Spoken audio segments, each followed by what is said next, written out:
Casey's Audio Vault. Jared Followill from Kings of Leon.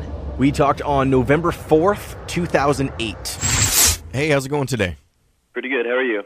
I'm not too bad. How's the tour been? I was actually made the 8-hour trip down to see you guys in Minneapolis on the weekend. Oh, wow. It's been great. We're about halfway through the American one right now, maybe even a little bit more than that.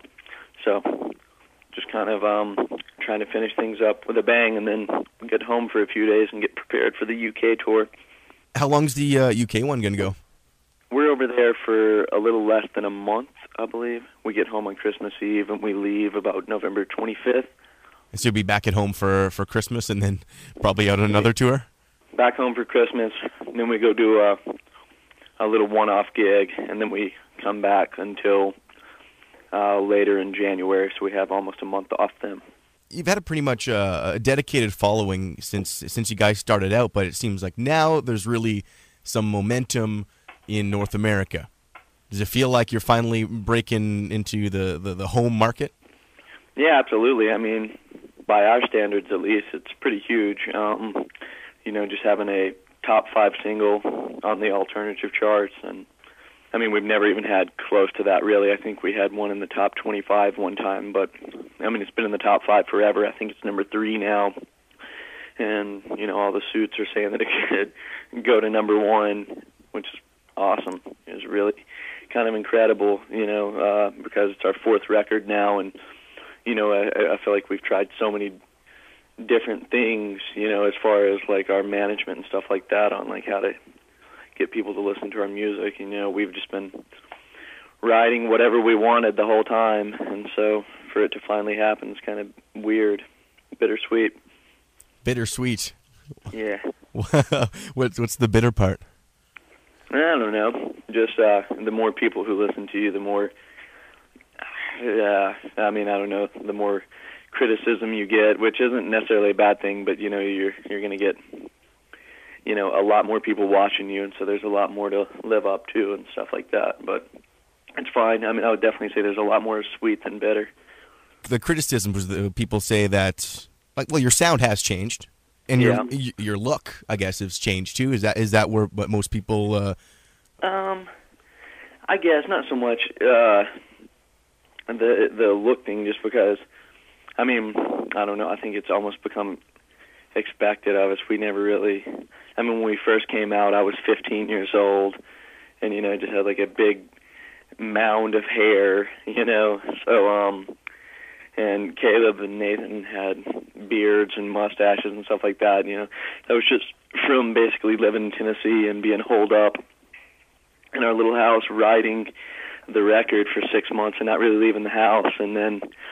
When we did come out and had to take pictures, it became like kind of a big thing. But then, I don't know. I mean, I guess everybody changes really. But as far as our look, I don't think we've changed that much from the last record to now.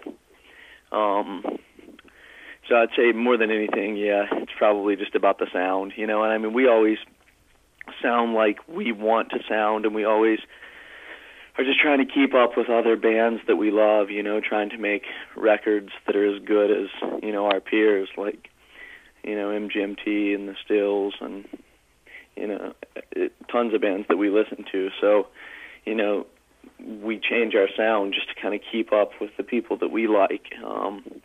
And a lot of people think that, we change it for different reasons. But, I mean, I don't know. The only way to prove them wrong or to prove that we're not selling out, I guess, would be to say just kind of like sit tight. You'll hear on the next record and then the record after that and the record after that we're not going for one sound or one, demographic. We kind of just change and let things happen naturally and, play what we're feeling at that moment. So, I guess we'll just have to see what happens.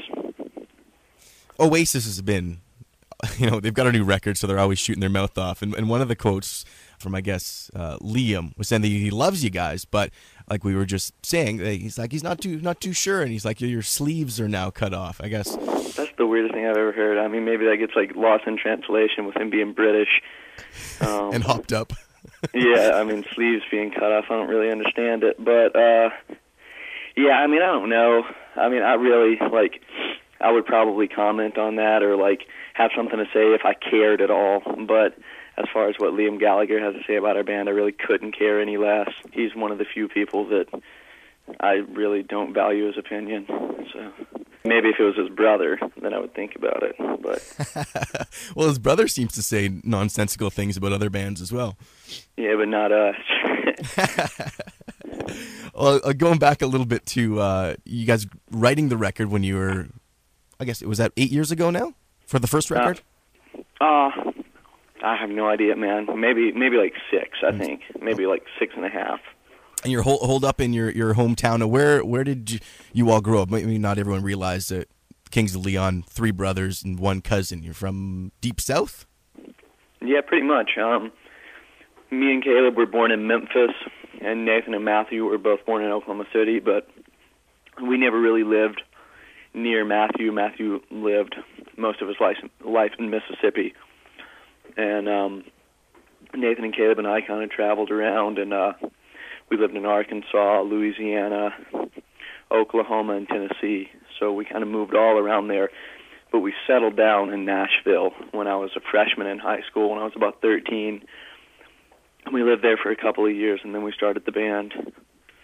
And that's where we wrote all that stuff. We kind of got a record deal, got a little advance, and all bought a house to go live in together and write the first record and the second record, really. Did that feel pretty incredible at that point? Because if you're traveling around, your father was a preacher, right? Mm-hmm. And I guess that's where you got the name. You got his name's Leon. Is the same with your grandfather. Yeah, we got it from our grandfather, really. Traveling around like that and not really having a solid place, and then suddenly being like, we got money to make a record. And like you said, you were still a teenager at the time. Was that a pretty good feeling? Yeah, I mean, we didn't really think about it at all. Like, just because we didn't really expect to be famous in the least bit. We didn't expect anybody to hear our music. When we made our first EP, we talked about, like, how amazing it would be, like, if they told us, like, you guys sold 10,000 records, and just, like, the thought of that seemed kind of far-fetched, but we just thought, like, one day that could happen, I mean, it was before, like, we didn't know anything about the ins and outs of the music industry. We didn't know, like, what record sales numbers are supposed to look like or anything like that, so we were just kind of, we had no idea how much pressure was really on us, We didn't think about getting dropped from the label or anything like that. We just kind of wrote songs that they signed us for and, recorded them, and we were so, I guess, stupid and raw and not very talented musically at that point that people kind of latched onto it as this, like this young, raw band that doesn't really know what they're doing, and it was almost like a documentary for them or something. How did you guys get your hands on instruments? Like, what brought you into playing music in the first place? Well, I mean, we kind of decided to start the band before we really played instruments. I mean, not really. Like, I'd played guitar, but Caleb played guitar as well, and our cousin Matthew, who we had always talked about, like maybe coming up and being in the band because he had played guitar his whole life, and Nathan had played drums his whole life. So basically it came down to we needed a bass player, and I played guitar and Caleb played guitar, so I just decided to play bass, I mean, I basically got into the band because of my musical taste and because, songs and bands that I would turn them on to, that became really big influences on our sound. And so I was just kind of like the little brother with the cool musical taste. So they kind of just, I got in the band that way and then learned how to play the bass second. And so where were you getting your musical taste from? At this point, were you still moving around and being like homeschooled and stuff, or were you No, this was after we had settled down in Nashville, and we had lived there for a couple of years, and just, I mean, it was the first public high school I'd gone to, so I just remember, like, this goth kid who was in my Spanish class. I remember, like, I don't know, I was listening to, like, a Pete Yorn record or something in class. I was, like, 14, maybe even 13. And he was like, oh, man, he was like, that guy's a pussy. I was like, whatever.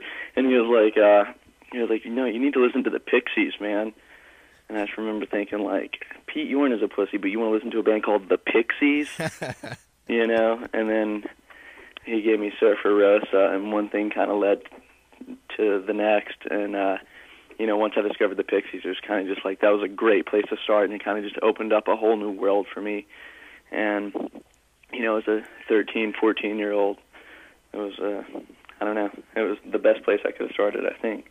Well, I appreciate getting you on the phone, Jared, and we really want you to come through Canada. So if you can, next year, see what you can do. Absolutely. We're playing Toronto, you know that, right? Toronto, that's practically America.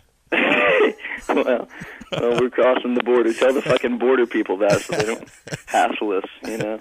All right, well, take care. All right, buddy. Bye-bye. All the interviews you want on iTunes and at Power97.com. Casey's Audio Vault. Casey Norman is Power 97's music director and can be heard every weekday from 2 till 6 in Winnipeg, Manitoba, Canada. Power 97 is Winnipeg's best rock.